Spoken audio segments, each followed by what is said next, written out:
राष्ट्रीय साक्षरता मिशन।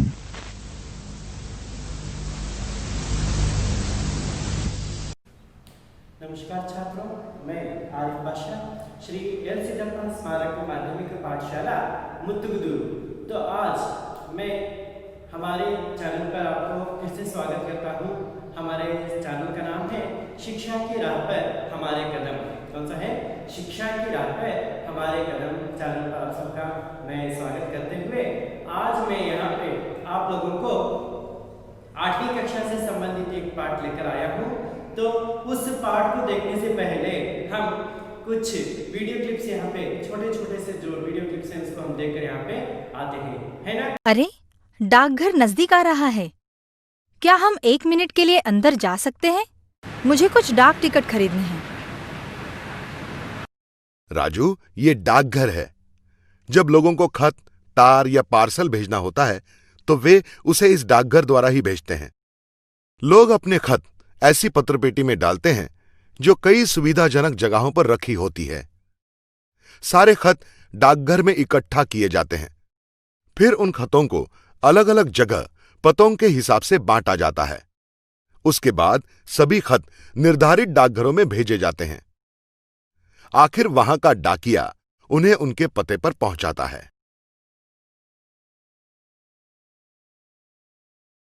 कृपया मुझे 20 रुपए के डाक टिकट दीजिए।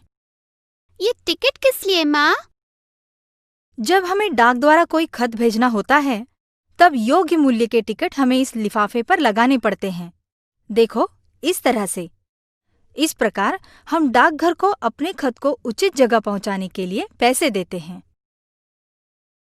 खतों के अलावा इस डाकघर से और क्या क्या भेज सकते हैं? डाकघर से हम कुछ चीजें भी भेज सकते हैं जिसे पार्सल कहा जाता है। तुम्हारे जन्मदिन पर दिल्ली से तुम्हारे भाई ने तुम्हें खिलौनों वाली एक कार पोस्ट पार्सल से भेजी थी। अरे हाँ, अभी याद आया। कितनी अच्छी कार थी ना वो। शायद इस बार भी पार्सल जरूर भेजेंगे। वो देखो, वहाँ पार्सल का वजन किया जा रहा है। जैसे पार्सल का वजन बढ़ता है हमें डाकघर को ज्यादा कीमत देनी पड़ती है। अगर मैं मेरे भाई को दिल्ली खत लिखूं तो क्या वो उसे कल मिल जाएगा माँ? नहीं, खत पहुंचाने के लिए डाकघर को कम से कम 3-4 दिन लगते हैं। फिर भी डाकघर हमें स्पीड पोस्ट नामक एक सुविधा देता है जिससे तुम्हारा खत तुम्हारे भाई तक कल ही पहुंच सकता है, पर इसके लिए हमें ज्यादा पैसे देने पड़ेंगे। मनी ऑर्डर क्या होता है? मनी ऑर्डर दूसरे गांव में बसे लोगों को पैसे भेजने का एक जरिया है। जैसे हर महीने मैं 1000 रुपये मनी ऑर्डर से अपने गांव के चाचा जी को भेजता हूं। मैं मेरे पैसे यहां डाकघर में जमा करके मनी ऑर्डर का फॉर्म भरता हूं। उस फॉर्म पर संदेश लिखने के लिए थोड़ी सी जगह भी होती है। ये पैसे फिर हमारे गांव के डाकघर में भेजे जाते हैं और फिर उस डाकघर से डाकिया वो पैसे और संदेश चाचा जी के घर तक पहुंचाता है। मैं अपने डाकिया रामदयाल चाचा को जानता हूँ, पर वो तो कहीं नहीं दिख रहे। अरे, तुम उन्हें कैसे जानते हो? वो मेरे स्कूल का प्रगति पुस्तक घर लाते हैं, जिसे देखकर फिर आप उदास हो जाते हैं। शायद रामदयाल चाचा खत पहुंचाने के लिए बाहर गए हों। चलो अब चलते हैं, हमें हवाई अड्डे पहुंचने में देरी हो रही है। चलो अब डाकघर में दिखने वाली कुछ चीजों की जानकारी लेते हैं। ये पोस्ट बॉक्स या पत्रपेटी है। इसे शहर या गांव की अनेक सुविधाजनक जगहों पर रखा जाता है। लोग अपने खत उस पोस्ट बॉक्स में डालते हैं। ये डाक टिकट हैं। डाक से खत भेजते समय योग्य मूल्य के डाक टिकट शुल्क के तौर पर उस पर लगाने पड़ते हैं। डाक टिकट का मूल्य अपने लिफाफे के वजन पर निर्भर होता है। ज्यादा वजन, ज्यादा डाक टिकट। यह मनी ऑर्डर फॉर्म है।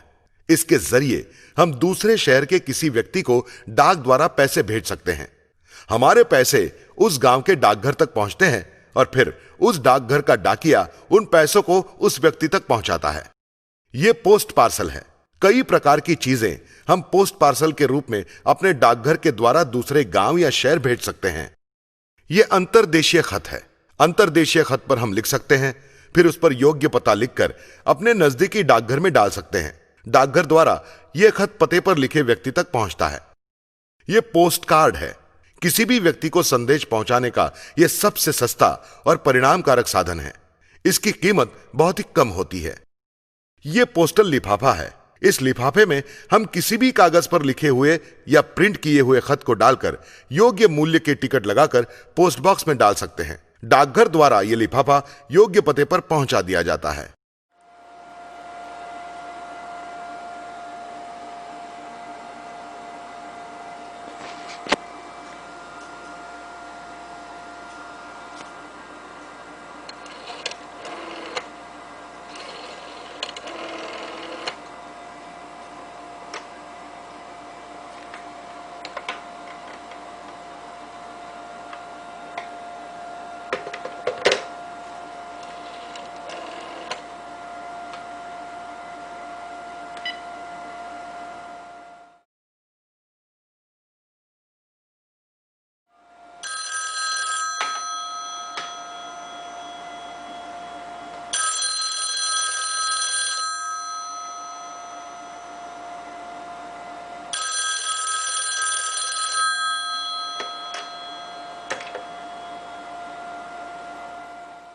Take away for burning idea.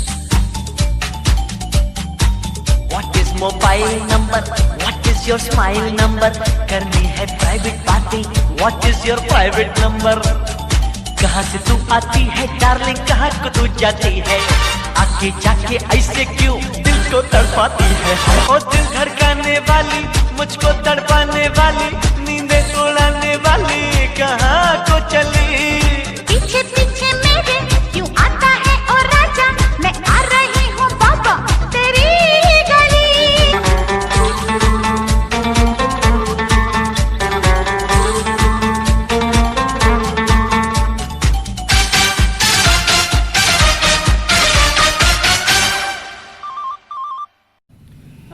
तो फिर आप लोगों ने यहाँ पे छोटे छोटे से एक 3 अलग अलग वीडियो क्लिप्स को देखा है ना। तो पहले जो छोटा सा जो वीडियो क्लिप था उस पे क्या था, हाँ जैसे कि चिट्ठी के बारे में हमने वहाँ पे देखा है ना, पत्र जो लिखते थे पहले उसके बारे में हमने यहाँ पे उस वीडियो में देखा है ना। जैसे कि पोस्ट कार्ड है, इनलाइन लेटर है, इसमें कैसे हम वहाँ पे पत्र पहले लिखा करते थे उसको देखा। फिर जो दूसरा था उसमें क्या था, पहले का जो फोन था है ना, ऐसे उसको घुमाया करते थे नंबर को है ना, ऐसे घुमाने वाला जो फोन था टेलीफोन, उसको हमने यहाँ पे दूसरे में देखा। तीसरा जो छोटा सा एक नृत्य आप लोगों ने यहाँ पे देखा है ना, क्या था वो नृत्य, कौन सा था, हाँ व्हाट इज मोबाइल नंबर है ना। तो इस गाने पे आपने वहाँ पे नृत्य देखा।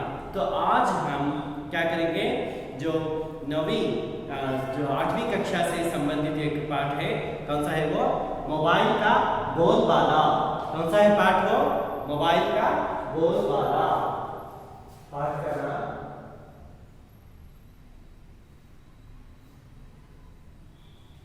कौन सा है वो, मोबाइल का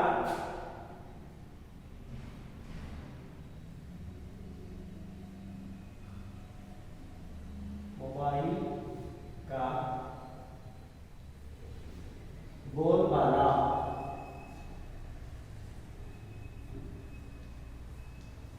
ये पाठ का नाम है, क्या है वो, मोबाइल का बोलबाला, यह पाठ है।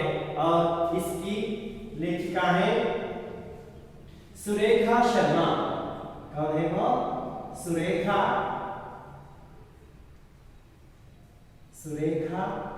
शर्मा इसकी लेखिका है, जो शांति नाम से ये प्रसिद्ध है, शांति, सुरेखा शर्मा शांति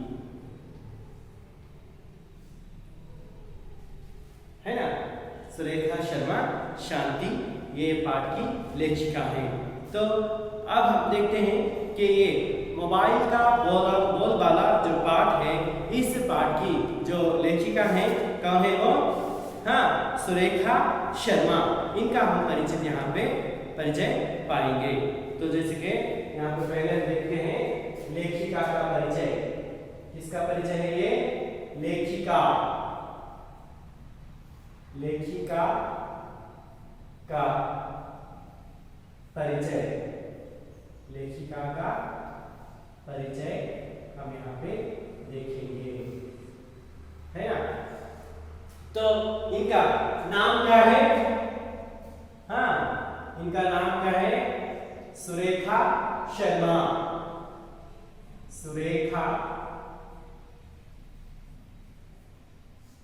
सुरेखा शर्मा इनका नाम है ना।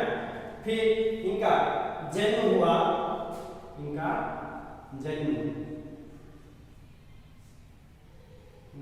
जन्म हुआ 11 अगस्त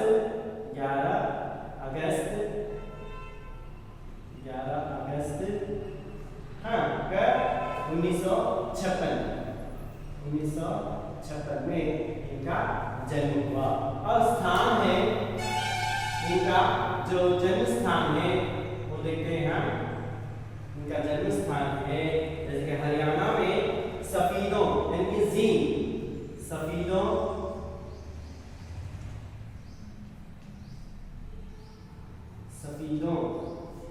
यानी कि जींद इनका जन्म स्थान है, जो कि हरियाणा में। कहाँ पे? हरियाणा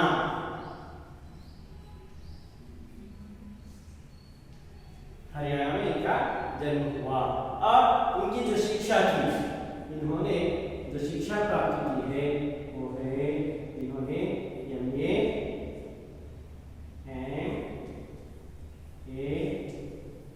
है ना, MA BEd, इन्होंने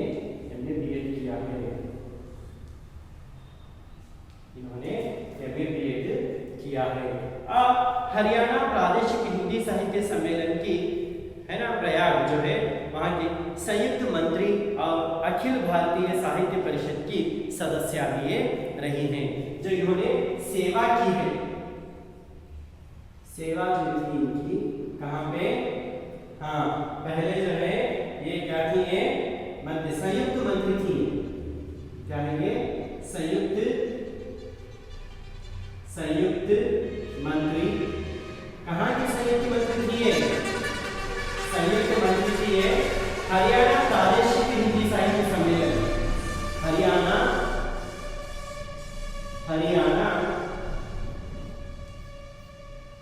हरियाणा प्रादेशिक हिंदी साहित्य सम्मेलन। प्रादेशिक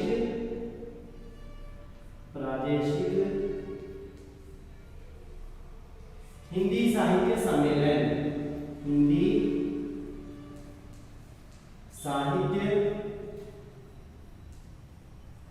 हिंदी साहित्य सम्मेलन कहाँ है ये? कहाँ हुआ था? प्रयाग। कहाँ पे? प्रयाग में जो हुआ, प्रयाग, वहां की ये क्या थी? संयुक्त मंत्री थी। और इसके साथ साथ अखिल भारतीय साहित्य परिषद की सदस्य। कहाँ की सदस्य थी ये? सदस्य के रूप में इन्होंने काम किया है, जो कि अखिल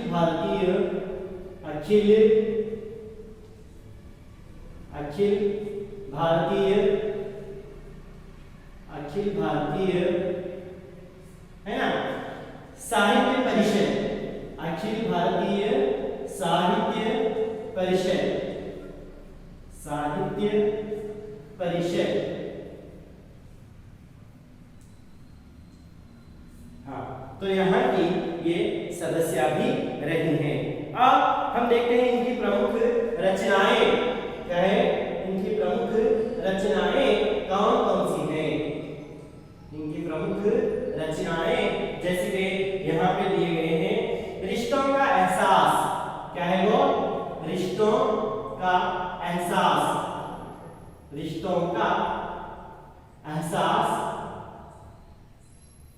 रिश्तों का एहसास। हाँ, फिर है बाल कविता संग्रह। बाल कविता संग्रह जो है तो वो कौन सा है? नन्ही कोमल। कौन सा है वो? नन्ही कोमल।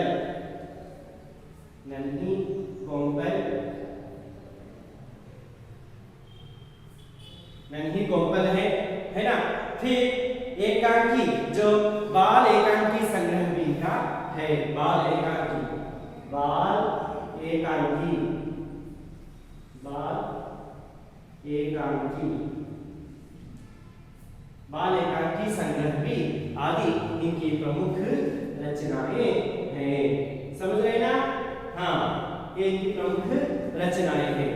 अब इन्हें बहुत सारे पुरस्कार भी यहाँ पे मिले हैं, जैसे हम देखते हैं अखिल भारतीय साहित्य परिषद भोपाल, गुजरात, हरियाणा, अन्य कई संस्थाओं से इन्होंने पुरस्कार भी प्राप्त किया है। कौन? हाँ, सुरेखा शर्मा, जो शांति है। हाँ, सुरेखा शर्मा शांति जी का परिचय हमने यहाँ पे देखा। जैसे कि इनका नाम क्या है? सुरेखा शर्मा, और इनका जन्म हुआ 11 अगस्त 1956 में, और इनका जन्म स्थान सफीदों यानी कि जींद, हरियाणा में है। उनकी शिक्षा हुई MA BEd और सेवारत थी काम में संयुक्त मंत्री के हैसियत से इन्होंने काम किया। हरियाणा प्रादेशिक हिंदी साहित्य सम्मेलन प्रयाग का फिर एक सदस्य नियुक्त रही, जैसे कि अखिल भारतीय साहित्य परिषद में इन्होंने सदस्य के रूप में वहां पे काम किया है।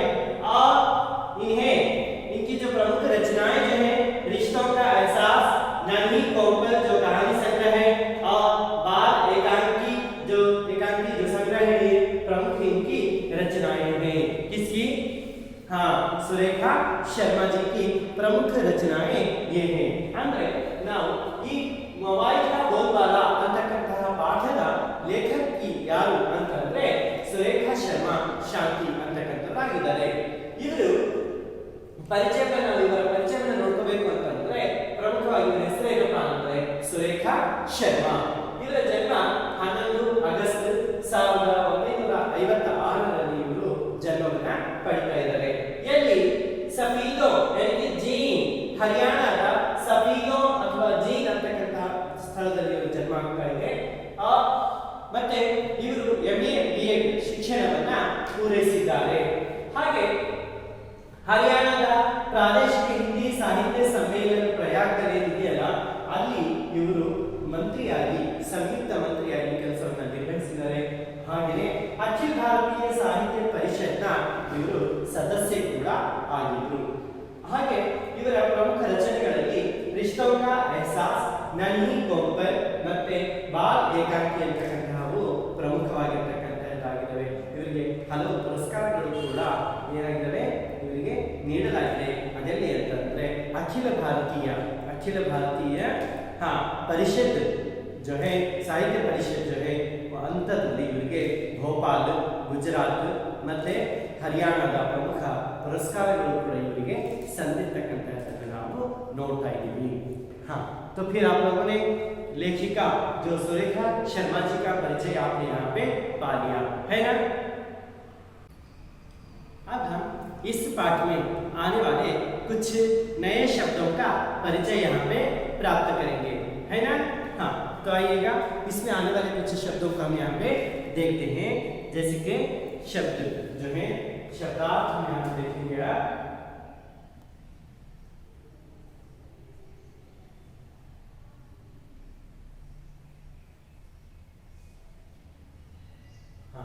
शब्दार्थों में हम पहला जो शब्द यहाँ पे देखते हैं वो है शब्द सदी। क्या है वो? सदी। सदी शब्द का अर्थ है युग। सदी शब्द का अर्थ क्या है? युग। सदी ಅಂತಂದ್ರೆ ಇಲ್ಲಿ ಅದರ ಅರ್ಥ ಯುಗ ಅಂತ ಹೇಳಿ.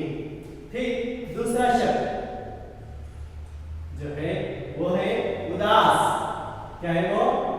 उदास।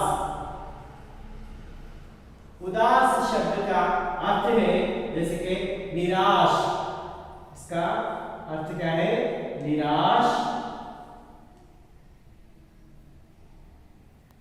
माफ कीजिएगा, इसका अर्थ जो है यहाँ पे निराश। हाँ, और एक अर्थ है दुखी। क्या है वो? और एक अर्थ इसका दुखी है ना। दूसरा शब्द क्या है? उदास या निराश, दुखी। कन्नड़ में भी हम निराश या दुखी अंत हेळते। फिर तीसरा जो शब्द है मूंछ। क्या है वो? मूंछ। मूंछ का अर्थ है यहाँ पे कन्नड़ में जो दिया गया मीसे। क्या है वो? मीसे। यानी कि अंग्रेजी में हम क्या बोलते हैं इसको? हाँ, क्या है वो? मस्टेक बोलते हैं।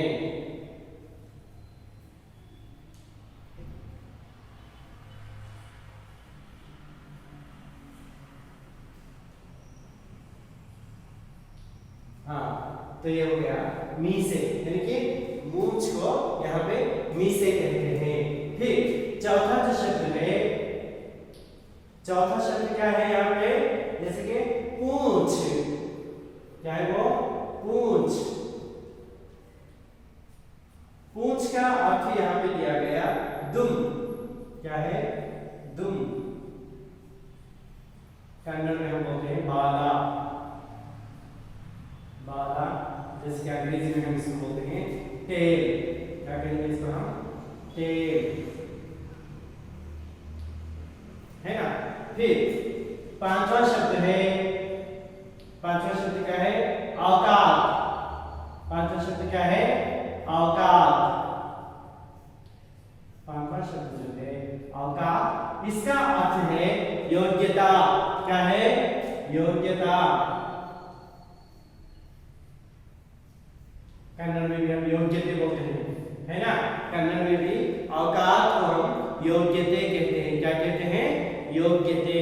फिर छठा शब्द है, छठा शब्द क्या है यहाँ पे? गुस्सा। क्या है वो? गुस्सा। गुस्सा का अर्थ है क्रोध। गुस्सा का अर्थ क्या है? क्रोध। कन्नड़ में भी हम क्रोधा इसको बोलते हैं। फिर सातवां शब्द, सातवां शब्द जो है वो है माफी। क्या है वो? माफी।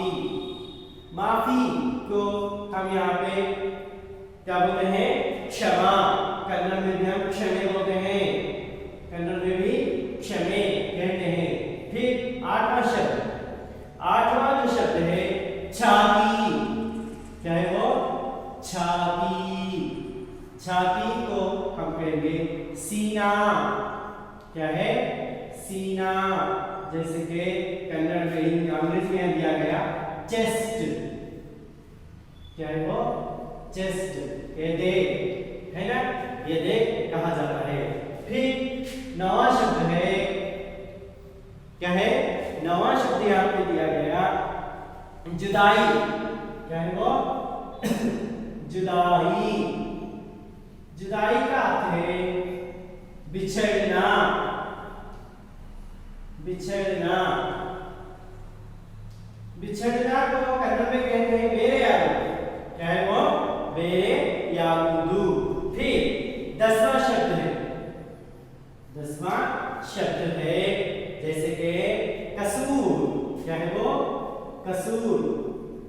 10वां शब्द क्या है? कसूर। कसूर का अर्थ है दोष। दोषा। कसूर का अर्थ क्या है? दोष, यानी कि दोषा। 11वां शब्द धूम। 11वां शब्द क्या है? धूम, यानी कि वैभव। क्या है? वैभव। वैभव, है ना। हाँ, फिर यहाँ पे हाँ ठाट बाट दिया गया है। ठाट बाट। ठाट बाट। हाँ, ठाट बाट दिया गया। फिर 12वां शब्द, है ना, कन्नड़ में भी धूम को क्या कहते हैं? वैभव ही बोलते हैं। फिर हाल, हाल शब्द का अर्थ है स्थिति। क्या है? स्थिति, स्थिति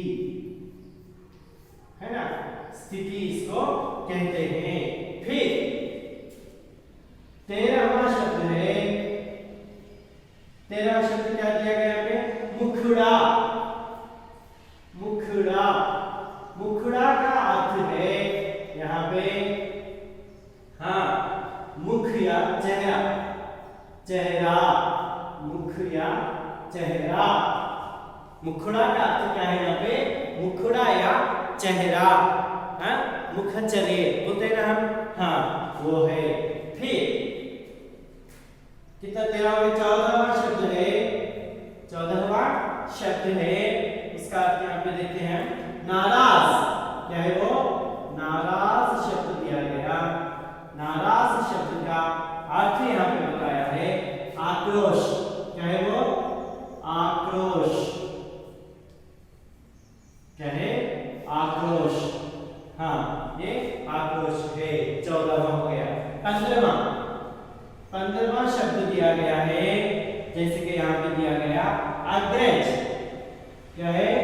अग्रज। अग्रज का अर्थ है जिसके बड़ा भाई। क्या है? बड़ा भाई, बड़ा भाई, ये है अग्रज का अर्थ। तो इस तरीके से यहाँ पे कुछ नए जो शब्द इस पाठ में आने वाले मैंने आप लोगों को बताया। जिसके सदी का अर्थ है युग, उदास निराश यानी कि दुखी, है ना। यहाँ पे युग कन्नड़ में भी युगा बोलते हैं। यहाँ पे उदास का अर्थ निराश है, दुखा। फिर मूर्छ का अर्थ है मीसे या मस्टेक है। फिर पूंछ का अर्थ है दुख यानी कि कन्नड़ में बाधा, अंग्रेजी में टेल बोलते हैं। फिर अवतार का अर्थ है योग्यता, कन्नड़ में भी हम योग्यते बोलते हैं। गुस्सा शब्द का अर्थ है क्रोध यानी कि कन्नड़ में भी क्रोध, सिट्टू, हाँ। फिर 7वां शब्द माफी, माफी यानी कि क्षमा, कन्नड़ में क्षमे। छाती का अर्थ है सीना या चेस्ट, हृदय भाग, है ना। फिर जुदाई का अर्थ है बिछड़ना, बेरे अर्थ के तहत, हाँ। कसूर का अर्थ है दोष, दोषक। धूम का अर्थ है वैभव यानी कि ठाट बाट, वैभव, हाँ। फिर हाल का अर्थ है स्थिति, कन्नड़ में भी हम स्थिति बोलते हैं। और मुखड़ा का अर्थ है चेहरा, मुखड़ा का अर्थ क्या है? चेहरा, आकारा, मुखचर्य, मुखा। फिर 14वां शब्द है नाराज। नाराज का अर्थ है आक्रोश। क्या है नाराज का अर्थ? आक्रोश। वैसे ही अग्रज का अर्थ है बड़ा भाई। अग्रज का अर्थ क्या है? बड़ा भाई। इस तरीके से इस पाठ में आए कुछ नए शब्दों को मैंने आप लोगों को यहाँ पे बताया है। समझ गए होंगे ना? हाँ। अब हम इस पाठ में आने वाले नए शब्दों को यहाँ पे देख लिया है ना। अब देखते हैं कि इस पाठ में क्या है, इसको हम यहाँ पे देखेंगे। जैसे कि पाठ का नाम जो है क्या है? मोबाइल का बोलबाला। क्या है वो? मोबाइल का बोलबाला। तो इस पाठ को आप अपनी किताबों में देख लीजिएगा। मैं यहाँ पे पढ़ते जा रहा हूँ, उसको देखते जाइए। हाँ, मोबाइल का बोलबाला सुरेखा शर्मा शांति जी से लिखित है ये। हाँ, टेलीफोन मन ही मन में, दिखने में चूहे जैसा, ना पूंछ ना मूछ ना पूंछ, फिर भी इसकी इतनी पूछ। चल दूर हट मुझसे, आकर बैठ गया मेरे पास। तेरी औकात ही क्या है मेरे सामने? मोबाइल चौंक कर देखते हुए, है ना। क्या हुआ भाई? मैंने तो तुम्हें कुछ कहा भी नहीं, तो गुस्सा क्यों हो रहे हो? मुझसे कोई गलती हो गई क्या? मैं माफी चाहता हूं, तुम मेरे बड़े भाई हो। टेलीफोन, गुस्सा ना करूं तो क्या करूं? पता है, जब से तुम आए हो हमारी कोई पूछ नहीं रही। सब तुम्हें अपनी छाती से लगाए घूमते हैं, हर समय तुम्हें अपने पास रखते हैं, एक क्षण के लिए भी तुम्हारी जुदाई नहीं सहन कर सकते, है ना। तो इस तरीके से पाठ को हम यहाँ पे पढ़ते हैं। तो इस पाठ का जो आशय यहाँ पे दिया गया है, छात्र इस पाठ के द्वारा बदलती हुई जो आधुनिक जीवन शैली है, यानी कि हर रोज कोई ना कोई बदलाव हम यहाँ पे देख रहे हैं समाज में, या हमारे इस बदलती हुई दुनिया में हम देख रहे हैं कि बहुत सारे चीज़ों का बदलाव यहाँ पे दिन ब दिन होता आ रहा है। ದಿನ ಪ್ರತಿ ಒಂದಲ್ಲಾದ ರೀತಿಯ ಬದಲಾವಣೆಗಳನ್ನು ನಾವು ನೋಡ್ತಾ ಇದ್ದೇವೆ। ಇದರ ಪರಿಚಯವನ್ನು ನಾವು ಇದರಲ್ಲಿ कंठोड़ते है ना। जैसे कि जीवन शैली में चिट्ठी है ना, दूरभाष यानी कि टेलीफोन, मोबाइल की स्थितियों की जानकारी प्राप्त करेंगे। जैसे कि पहले जब पत्र लिखा करते थे तो क्या करते थे वो, हाँ, चिट्ठियों से लिखते थे, जैसे कि हमने वीडियो में देखा है ना। हाँ, फिर बाद में दूरभाष, टेलीफोन से भी हम यहाँ पे क्या करते थे, टेलीफोन में बात किया करते थे। फिर अब हम देखते हैं कि मोबाइल का जो उपयोग हम लोग कर रहे हैं, ये सब जानकारी हम इसमें प्राप्त करेंगे। वर्तमान परिस्थिति में मोबाइल फोन का महत्व और उसकी आवश्यकता पर विचार कर पाएंगे। तो वर्तमान स्थिति में आज जो अब हम देख रहे हैं कि मोबाइल का कितना उपयोग हो रहा है, हर एक क्षेत्र में मोबाइल का उपयोग हम लोग कर रहे हैं, है ना। बैंकिंग के क्षेत्र में हो सकता है, हाँ, शिक्षा के क्षेत्र में, चिकित्सा के, हर जगह पे हम यहाँ पे मोबाइल का उपयोग कर रहे हैं। ಎಲ್ಲ ಕ್ಷೇತ್ರಗಳಲ್ಲೂ ಕೂಡ ವೈದ್ಯಕೀಯ ಕ್ಷೇತ್ರ ಆಗಿರಬಹುದು, ಶಿಕ್ಷಣ ಕ್ಷೇತ್ರ ಆಗಿರಬಹುದು ಅಲ್ವಾ, ಹಾ, ಹೀಗೆ ಎಲ್ಲ ಕ್ಷೇತ್ರಗಳಲ್ಲೂ ಈ ಮೊಬೈಲ್ನ ಬಳಕೆ ಈ ವರ್ತಮಾನ ಸ್ಥಿತಿಯಲ್ಲಿ ಅಂತ ಈಗ ಪ್ರಸ್ತುತ ದಿನಗಳಲ್ಲಿ ನಾವು ನೋಡ್ತಾ ಇರತಕ್ಕಂಥ ಅದರ ಅವಶ್ಯಕತೆ ಏನು ಅನ್ನೋದನ್ನ ನಾವು ಈ ಪಾಠದಲ್ಲಿ ತಿಳ್ಕೊಳ್ತೇವೆ, है ना छात्रों। इन अंशों को हम यहाँ पे इन अंशों को इसमें देखते हैं। देखिएगा, बहुत दिनों से ड्राइंग रूम के कोने पर पड़ा टेलीफोन बोर हो रहा है। कौन बोर हो रहा है यहाँ पे? टेलीफोन बोर हो रहा है ना। टेलीफोन बोर हो रहा है, उसे अब अपनी जिंदगी खत्म होती लग रही थी। अब उसे क्या लग रहा है कि उसकी जिंदगी, अगर जीवन मुगिता इदेनो अंत अनिस्ता इदे, उसकी जिंदगी खत्म होती लग रही है। अब जो वो टेलीफोन वहाँ पे पड़ा हुआ है, बहुत दिनों से ड्राइंग रूम में पड़ा है वो, है ना, अब उसमें क्या हो रहा है, बोर हो रहा है ना, ಅದಕ್ಕೆ बेजार ಆಗ್ತಾ ಇದೆ। और क्या हो रहा है, साथ में अपनी जिंदगी खत्म होती उसको नजर आ रही है। सदियों से उसका, हाँ, एक छत्र राजा था, हाँ, सदियों से उसका एक छत्र राजा था, पर आज वह बहुत उदास है। सदियों से उसी का राज था, राजा ने राज था, एक छत्र राज था, यानी कि इसी का राज चल रहा था। किसका राज चल रहा था? हाँ, टेलीफोन का आप लोगों ने देखा है ना।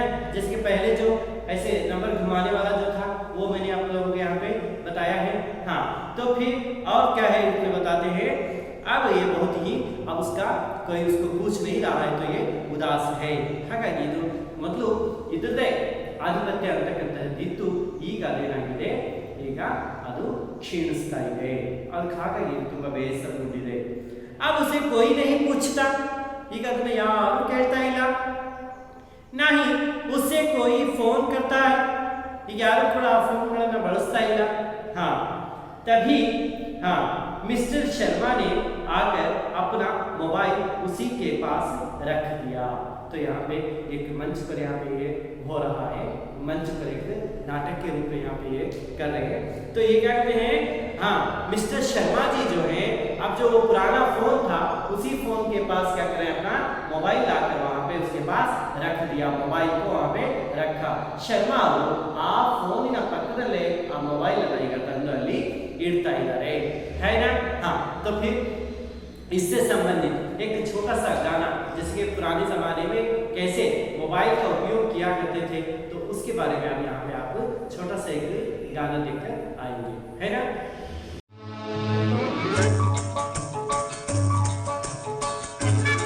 हेलो, हिंदुस्तान का देहरादून। हेलो, मैं रंगून से बोल रहा हूँ। मैं अपनी बीवी रेणुका देवी से बात करना चाहता हूँ। हाँ हाँ।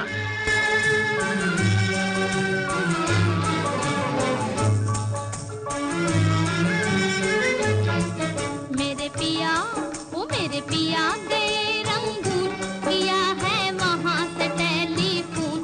तुम्हारी याद सताती है, तुम्हारी याद सताती है, जिया में आग लगाती है।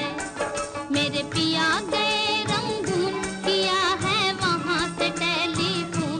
तुम्हारी याद सताती है, तुम्हारी याद सताती है, जिया में आग लगाती है।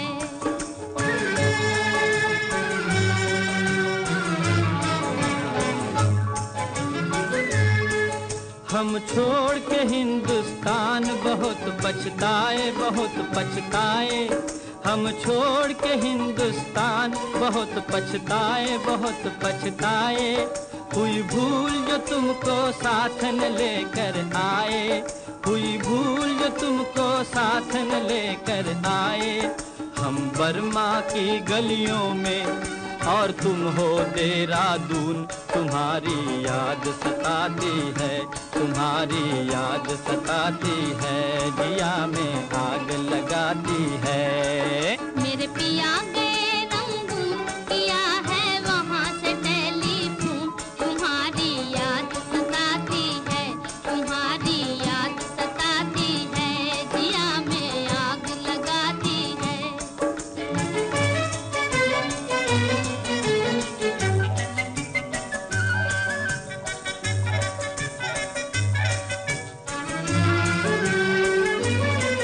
मेरी भूख प्यास भी खो गई गम के मारे, गम के मारे।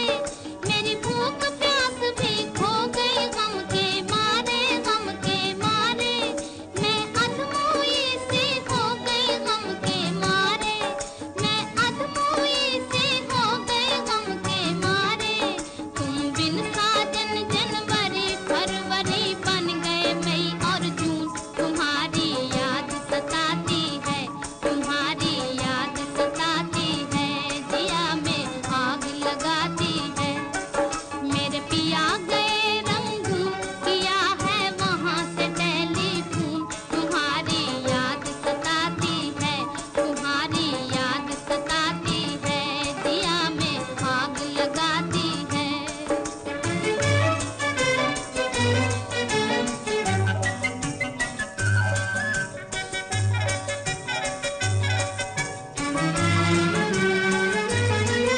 अज तुमसे बिछड़ के हो गए हम सन्यासी, हम सन्यासी।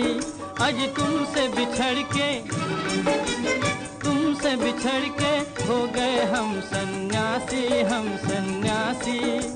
खा लेते हैं जो मिल जाए रूखी सूखी बासी, खा लेते हैं जो मिल जाए रूखी सूखी बासी। अज लुंगी बांध के करें गुजारा, भूल गए पतलून।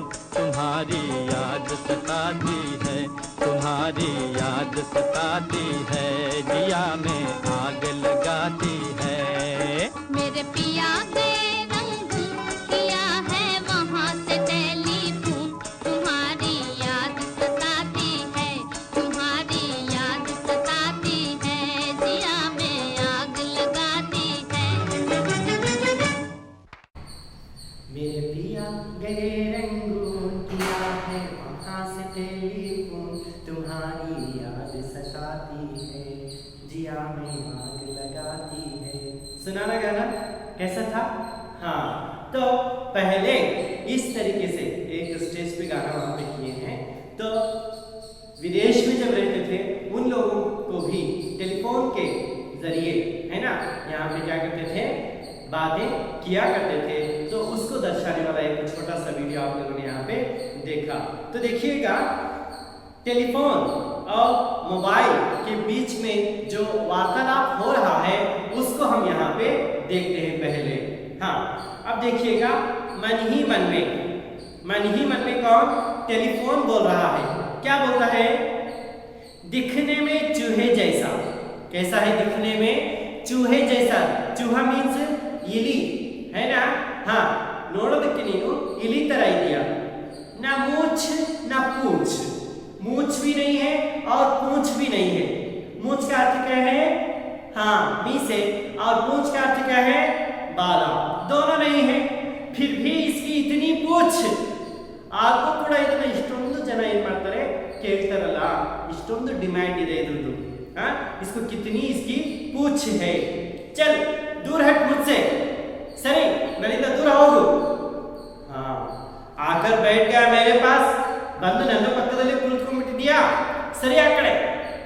जब मिस्टर शर्मा जी टेलीफोन के पास में मोबाइल को रखा, जब कौन बोल रहा है? टेलीफोन मन ही मन में बोल रहा है। क्या बोलता है वो?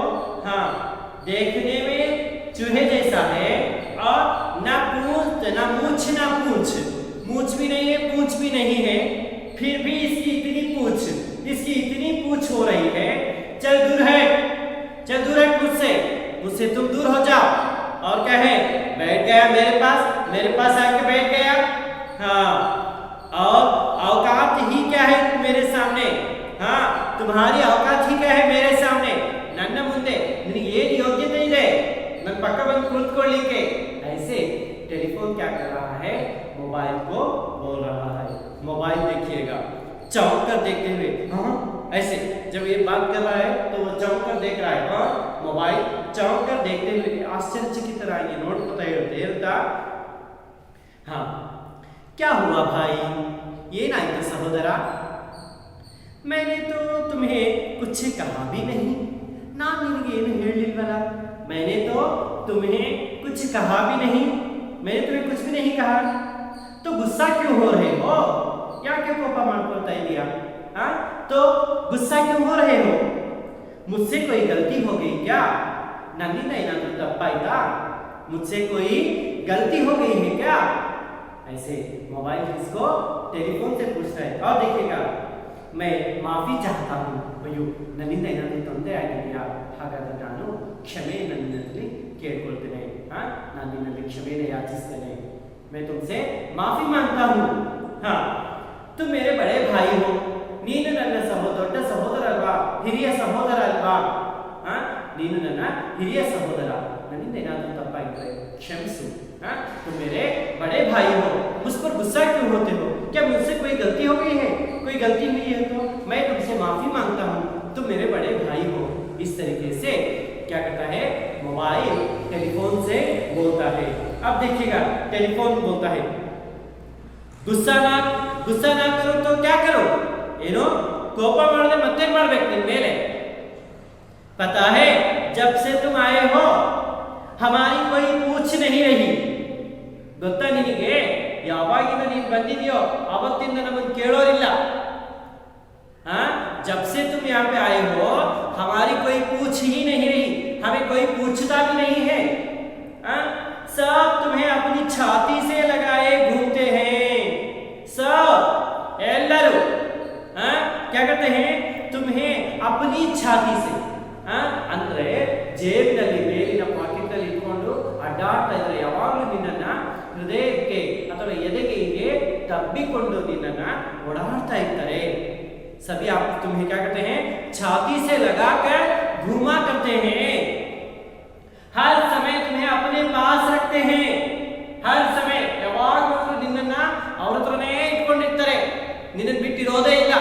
तुम्हें छोड़कर वो नहीं रहते, हर समय तुम्हें अपने पास ही रखते हैं, एक क्षण के लिए भी तुम्हारी जुदाई नहीं सहन कर सकते। ಒಂದು ಕ್ಷಣ ಕೂಡ ನಿನ್ನ ವಿರಹವನ್ನ, ನೀನು ಇಲ್ಲದೆ ಇರ್ತಕ್ಕಂಥದ್ದನ್ನ ನಿನ್ನ ವಿರಹವನ್ನ ಅವರು ತಾಳಲಾರರು ಅಲ್ವಾ? तो तुम्हारी जो जुदाई एक क्षण के लिए भी वो सहन नहीं कर सकते। इतनी आवश्यकता यानी कि इतना तुमसे प्यार करते हैं, हमेशा तुम्हें अपनी छाती से लगाए रखते हैं, हमेशा तुम्हें अपने पास रखते हैं। एक क्षण के लिए भी तुम दूर हो गए ना तो वो सहन नहीं कर पाएंगे। ಒಂದು ಕ್ಷಣ ಕೂಡ ನೀವು ದೂರ ಆದರೆ ಅವರು ಅದನ್ನ ಸಹಿಸಲಾರರು. मोबाइल बोलता है, टेलीफोन भैया ये तो बताओ इसमें हमारा क्या कसूर. टेलीफोन भैया, टेलीफोन सहोदरने ये तो बताओ, इतना तो है, इसमें हमारा क्या कसूर है. ಇದರಲ್ಲಿ ನಮ್ಮ ತಪ್ಪೇನಿದೆ. कसूर का अर्थ क्या है यहाँ पे? तप्पू है ना. हाँ, इसमें हमारा क्या कसूर है बताओ. मैं तुम्हारे लिए क्या कर सकता हूँ ಹೇಳು. ನಾನು ನಿನಗೋಸ್ಕರ ಏನು ಮಾಡಲಿ. तुम्हारे लिए मैं क्या कर सकता हूँ. तुम जो कहोगे मैं करूँगा. ನೀನು ಏನು ಮಾಡು ಅಂತೀರೋ ಅದನ್ನ ನಾನು ಮಾಡ್ತೇನೆ. ये मोबाइल बोलता है. क्या बोलता है? टेलीफोन भैया इसमें हमारा क्या कसूर है. जो वो अपनी छाती से हमें लगाए रखते हैं, हमेशा अपने पास रखते हैं, हमसे एक पल के लिए भी वो जुदा नहीं हो पाते, तो इसमें हमारा क्या कसूर है. बताओ. हाँ, इसमें हमारा क्या कसूर है. मैं तुम्हारे लिए क्या कर सकता हूँ. जो तुम कहोगे मैं वो करूँगा. ನೀನು ಏನು ಹೇಳ್ತೀಯೋ ಅದನ್ನ ನಾನು ಮಾಡ್ತೇನೆ. इस तरीके से मोबाइल वहां पे उसको जवाब देता है. अब देखिएगा टेलीफोन क्या बोलता है. तुम क्या करोगे. अब तो तुम्हारे नए नए रूप बाजार में आ रहे हैं. हाँ, अब तो तुम्हारे नए नए रूप बाजार में आ रहे हैं. ನೀನೇನ್ ಮಾಡ್ತೀಯಾ. ಇವಾಗ ನಿನ್ನ ಹೊಸ ಹೊಸ ರೂಪಗಳು ಮಾರ್ಕೆಟಿಂಗ್ ಬರ್ತಾ ಇದಾವೆ है ना, ಮಾರುಕಟ್ಟೆಗೆ ಬರ್ತಾ ಇದಾವೆ. चारों ओर तुम्हारी धूम मची हुई है. चारों ओर ಸುತ್ತಲೂ ಕೂಡ ನಿನ್ನದೇ ಧೂಮ್ ವೈಭವ, ನಿನ್ನದೇ ವೈಭವ ಎಲ್ಲಾ ಕಡೆಗೂ ಹರಡಿದೆ. देख रही रहे मेरा हाल. ನನ್ನ ರೂಪ ಅಥವಾ ನನ್ನ ಪರಿಸ್ಥಿತಿ ನಿನಗೆ ಗೊತ್ತಾಗ್ತಾ ಇಲ್ವಾ, ನೋಡ್ತಾ ಇಲ್ವಾ ನೀನು. मेरे सुंदर से मुखड़े पर धूल जमी पड़ी है. मेरे सुंदर से मुखड़े पे, ನನ್ನ ಈ ಸುಂದರವಾಗಿರ್ತಕ್ಕಂತಹ ಮುಖದ ಮೇಲೆ ಏನು ಧೂಳು ಅಂತಕ್ಕಂಥದ್ದು ಎಷ್ಟೊಂದು ಕೂತಿದೆ ನೋಡು. ನನ್ನ ಪರಿಸ್ಥಿತಿ ನಿನಗೆ ಗೊತ್ತಾಗ್ತಾ ಇಲ್ವಾ, ನೋಡ್ತಾ ಇಲ್ವಾ ನನ್ನ ಸ್ಥಿತಿಯನ್ನ. मेरा हाल तुम नहीं देख रहे हो कि मेरे चेहरे पे कितनी धूल जमी हुई है, कितनी धूल जमी पड़ी हुई है ना. अब मुझे कोई साफ भी नहीं करता. अब तो मेरा चेहरा यानी कि मुझे कोई भी आकर यहाँ पे एक कपड़े से साफ भी नहीं करता. ಯಾರು ನನ್ನನ್ನು ಈಗ ಸ್ವಚ್ಛ ಕೂಡ ಮಾಡೋದಿಲ್ಲ, ಧೂಳನ್ನು ಕೂಡ ಒರೆಸೋದಿಲ್ಲ है ना. ऐसी स्थिति मेरी है, तुम्हें दिखाई नहीं दे रही है. आप पूछ रहे हो कि हाँ तुम क्या करोगे, मैं क्या कर सकता हूँ, तुम क्या करोगे. नीनेन मार्टिया. हाँ, अब तो तुम्हारे जो नए नए रूप बाजार में बिक रहे हैं है ना. बाजार में तुम्हारे नए नए रूप बिक रहे हैं. हर जगह तुम्हारी धूम मची हुई है. अब मेरा हाल जो देखो, इतने दिनों से मेरे ऊपर धूल जो पड़ी जमी धूल पड़ी है, इसको कोई पोंछने वाला भी यहाँ पे नहीं है. तो इस तरीके से टेलीफोन जो है मोबाइल से अपनी जो दुख भरी जो स्थिति है उसको वो दर्शाता है, यानी कि बताता है. मोबाइल भाई नाराज मत होइए, आप तो मेरे अग्रज हैं. मैं कभी ना कभी तो तुम्हें, हाँ अब कभी ना कभी तो तुम्हें बूढ़ा होना ही था. सदियों से तुम्हारा ही राज था. इसमें गुस्सा होने की क्या बात है. एक ना एक दिन तो यह होना ही था. देखिएगा भाई नाराज मत होइए सहोदरा, ಬೇಸರಗೊಳ್ಳಬೇಡ, ಬೇಸರವಾಗಬೇಡ. आप तो मेरे अग्रज हैं, ನೀನು ನನ್ನ ಹಿರಿಯ. मेरे तो बड़े भाई हो, ನೀನು ನನ್ನ ಹಿರಿಯ ಸಹೋದರ. हाँ, अब कभी ना कभी तो तुम्हें बूढ़ा होना ही था. कभी ना कभी ಯಾವಾಗಾದರೂ ಒಂದಲ್ಲ ಒಂದು ದಿನ ನೀನು ಮುದುಕ ಆಗಲೇಬೇಕಿತ್ತು, ವೃದ್ಧಾಪ್ಯವನ್ನು ನೀನು ತಲುಪಲೇಬೇಕಿತ್ತು. ಸದಿಯೋ ಸೆ ತುಮ್ಹಾರಾ ಹಿ ರಾಜ್ ಥಾ. ಎಷ್ಟೋ ಶತಮಾನಗಳ ಕಾಲ ನಿನ್ನದೇ ಇಲ್ಲೇನಿತ್ತು ರಾಜ್ಯಭಾರ, ನಿನ್ನದೇ ಇಲ್ಲಿಯೋ ರಾಜ್ಯಭಾರ ನಡೀತಾ ಇತ್ತು. इसमें गुस्सा होने की क्या बात है. ಇದರಲ್ಲಿ ಕೋಪಗೊಳ್ತಕ್ಕಂತಹದ್ದೇನಿದೆ. एक ना एक दिन तो यह होना ही था. ಒಂದಲ್ಲ ಒಂದು ದಿನ ಇದಾಗಲೇಬೇಕಿತ್ತಲ್ವಾ. तो इस तरीके से मोबाइल यहाँ पे बोलता है नाराज मत होइए भैया, नाराज मत होइए भाई, तुम नाराज मत हो है ना. आप तो मेरे अग्रज हैं. आप क्या है, मेरे अग्रज हैं है ना. आप कभी, हाँ अब कभी ना कभी तो आपको बूढ़ा होना ही था. कभी ना कभी तो आपको बूढ़ा होना ही था. ಆಗಲೇಬೇಕಿತ್ತು, ನೀವು ವೃದ್ಧರಾಗಲೇಬೇಕಿತ್ತು. सदियों से तो आपका राज रहा, सदियों से आपका ही चलता रहा, आपका ही राज यहाँ पे था. हाँ, इसमें गुस्सा होने की क्या बात है? ಇದರಲ್ಲಿ ಕೋಪಗೊಳ್ಳತಕ್ಕಂಥದ್ದೇನಿದೆ? एक ना एक दिन तो ये होना ही था, ಒಂದಲ್ಲ ಒಂದಿನ ಇದು ಆಗಲೇಬೇಕಿತ್ತು। तो इस तरीके से मोबाइल वहां पे किसको, टेलीफोन को बताता है ना। हाँ, अब देखिएगा टेलीफोन क्या करता है। अपनी आवाज सुने मुझे महीनों बीत जाते हैं, पहले तो मेरी मालकिन मेरी इतनी सेवा करती थी, क्या मजाल की थोड़ी सी भी मिट्टी मेरे सलोने मुख पर गिर जाए, मैं दिन भर गुनगुनाता रहता था मधुर और मीठी आवाज में। देखिएगा, हाँ, अपनी आवाज सुने मुझे महीनों बीत जाते हैं, ಮೊದಲು ಇವಾಗ ನನ್ನ ಸೌಂಡ್ ಕೇಳಿದ್ರೆ ಎಷ್ಟೋ ತಿಂಗಳುಗಳು ನಡೆದೋಗ್ತವೆ, ಸೌಂಡೇ ನಮ್ಗೆ ಕೇಳಿಸೋದಿಲ್ಲ।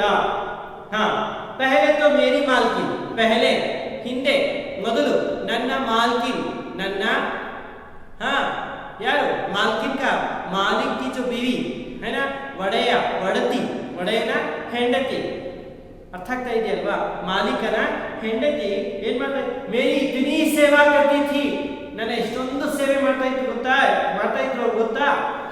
क्या मजाल की थोड़ी सी भी मिट्टी मेरे सलोने मुख पर गिर जाए, ಬಾ ಬಾ ಬಾ, ನನ್ನ ಮುಖದ ಮೇಲೆ ಒಂದಿಷ್ಟು ಧೂಳು ಬೀಳ್ಬೋದಾಗಿತ್ತಾ? ಅಯ್ಯೋ ಅದು ಹಂಗಲ್ಲ। ಹಾ, मैं दिन भर गुनगुनाता रहता था, ನಾನು ದಿನ ಪೂರ್ತಿ ಏನ್ ಮಾಡ್ತಾ ಇದ್ದೆ? ಹಾ, ಗುನ್ಗುನಾತಾ रहता था, ನಾನು ಹಾಡನ್ನ ಹೇಳ್ತಾ ಇದ್ದೆ। ಹಾಗೆ ನಾನು गुनगुनाना ಅಂತಂದ್ರೆ ಗುಣಗುಡ್ತಾನೆ ಇದ್ದೆ। ಮಧುರ और मीठी आवाज में कैसे गुनगुनाता था, ಹೇಗೆ ಗುಣಗಾಡ್ತಾ ಇತ್ತು? ಗುಣಗೋದು ಅಂದ್ರೆ ಹಾ, तो ये कैसे मीठी और मधुर आवाज में, ಹಾ, ಸಿಹಿ ಹಾಗೂ ಮಧುರವಾಗಿರ್ತಕ್ಕಂತಹ ಶಬ್ದದಿಂದ ನಾನೇನ್ ಮಾಡ್ತಾ ಇದ್ದೆ? ಅವಾಗ ಹಾಡನ್ನ हाड़ता इतने इस तरीके से वो बोलता है। जैसे कि हम रिंगिंग का जो साउंड देखते हैं ना, हाँ, जो वीडियो में मैंने आप लोगों को पहले ही दिखाया, उस वीडियो में जब उसका ये होता है तो साउंड कैसा आता है ना, देखा है ना। हाँ, तो इस तरीके से टेलीफोन यहाँ पे क्या करता है? मोबाइल से बोलता है। फिर देखिएगा मोबाइल क्या बोलता है। बात तुम्हारी बिल्कुल सच है, नींद मारता इरोದು ನಿಜ ಹೌದು, पर तुम्हारे विचार आज के जमाने से मेल नहीं खाते, ಅದು ನಿನ್ನ ವಿಚಾರಗಳು ಈಗ ಪ್ರಸ್ತುತ ದಿನಗಳಿಗೆ ಏನಾಗ್ತಾ ಇಲ್ಲ, ಸರಿ ಹೊಂದುತ್ತಾ ಇಲ್ಲ। ಯಾಕೆಂದ್ರೆ ಹೊಂದಾಣಿಕೆ ಅಂತಕ್ಕಂಥದ್ದು ಪ್ರಕೃತಿಯ ನಿಯಮ, ಬದಲಾವಣೆ ಅಂತಕ್ಕಂಥದ್ದು ಪ್ರಕೃತಿಯ ನಿಯಮ, ಆ ಪ್ರಕೃತಿಯ ನಿಯಮಕ್ಕೆ ನಾವು ಹೊಂದಿಕೊಳ್ಳಬೇಕಾಗಿರ್ತಕ್ಕಂಥದ್ದು ಕೂಡ ಸಹಜವಾಗಿರ್ತಕ್ಕಂಥದ್ದು है ना। हाँ, अब तुम वक्त के साथ चलना सीखो, ಈಗ ನೀನು ಸಮಯದೊಂದಿಗೆ ನಡೆಯೋದನ್ನ ಕಲಿತುಕೋ। देखिएगा, हाँ, तुम्हारी बात बिल्कुल सच है, जो तुम कह रहे हो वो बिल्कुल सच है, लेकिन तुम्हारे विचार जो है आज के विचारों के लिए कि आज के जमाने के मेल से वो मेल नहीं खाते हैं। हाँ, फिर अब तुम वक्त के साथ चलना सीख लो, अब तुम्हें क्या करना चाहिए? जैसा चल रहा है वक्त, उसके साथ तुम्हें भी चलना चाहिए। इस तरीके से क्या है, मोबाइल यहाँ पे उसको बताता है। टेलीफोन, अच्छा बच्चों, आज तुम मुझे उपदेश दे रहे हो, अब्बा और मगने ಈಗ ನೀನು ನನಗೆ ಉಪದೇಶವನ್ನು ಮಾಡ್ತಾ ಇದೀಯಾ? कोई बात नहीं, तुम्हारे साथ भी कभी इसी तरह का व्यवहार होगा, ಏನಿಲ್ಲ, ಹಾ, ಏನಾಗುತ್ತೆ? ಒಂದಲ್ಲ ಒಂದು ದಿನ ನಿನ್ನ ಜೊತೆಗೂ ಕೂಡ ಇದೇ ರೀತಿಯ ವ್ಯವಹಾರ, ಇದೇ ರೀತಿಯ ಒಂದು ವರ್ತನೆ ಹಾಗೆ ಆಗತ್ತೆ, ಇದೇ ರೀತಿಯ ನಿನ್ನ ಜೊತೆಗೂ ಕೂಡ ನಡೆಯುತ್ತೆ। तब पता चलेगा, आवाज मेरी ಗೊತ್ತಾಗುತ್ತೆ। याद रखना, समय सदा एक सा नहीं रहता, ನೆನಪಲ್ಲಿಟ್ಕೋ, ಸಮಯ ಎಲ್ಲರಿಗೂ ಒಂದೇ ರೀತಿಯಾಗಿರೋದಿಲ್ಲ, ಅತ್ತೆಗೊಂದು ಕಾಲ, ಸೊಸೆಗೊಂದು ಕಾಲ, बोलते हैं ना इस तरह। हाँ, तो फिर देखिएगा टेलीफोन यहाँ पे बताता है, अच्छा बच्चों, हाँ, आज तुम मुझे उपदेश दे रहे हो, आज तुम मुझे क्या कर रहे हो? उपदेश दे रहे हो, पाठ पढ़ा रहे हो। हाँ, कोई बात नहीं है, तुम्हारे साथ भी कभी ना कभी ऐसा होगा, किसी ना किसी दिन तुम्हारे साथ भी ऐसा व्यवहार होगा, तब तुम्हें पता चलेगा, अवाग निनगे ಗೊತ್ತಾಗುತ್ತೆ। याद रखना, समय सदा एक सा नहीं रहता, हाँ, याद रखना तुम कि समय किसी का ऐसा ही नहीं रहता, उसमें बदलाव आता ही रहता है। तो तुम्हारे साथ भी ऐसा व्यवहार होगा जब जाकर तुम्हें ये पता चलेगा कि मेरी स्थिति जब तुम्हारी भी होगी तो उस समय तुम्हें मैंने जो कहा है उसका एहसास तुम्हें होगा।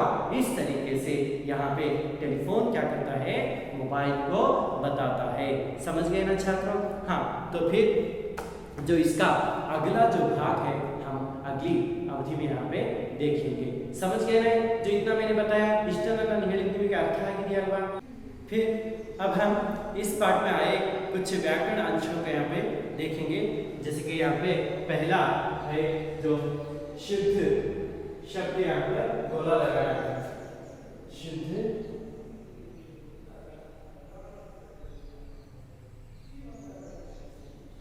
शुद्ध शब्द पर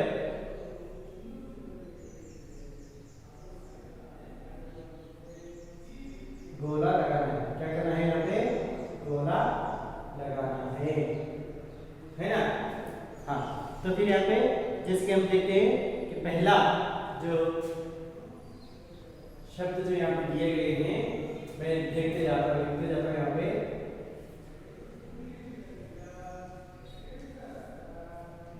क्या है वो? टेलीफोन। हाँ, टेलीफोन, इसका उच्चारण करना है और पढ़ना है ठीक से इसको।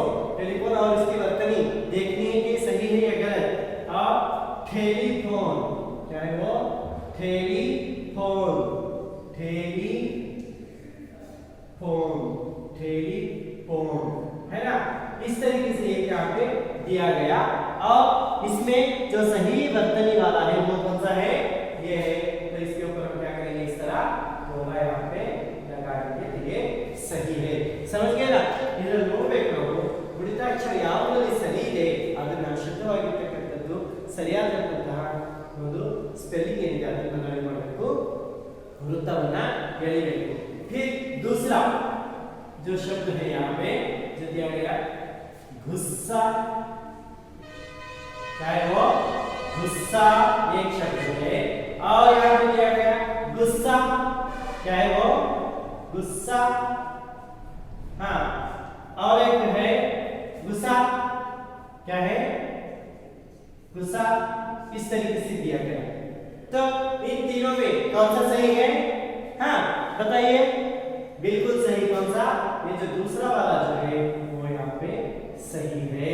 इस तरीके से वहां पे लिखा। फिर तीसरा जो शब्द है मोबाइल, मोबाइल है ना? फिर मोबाइल, मोबाइल,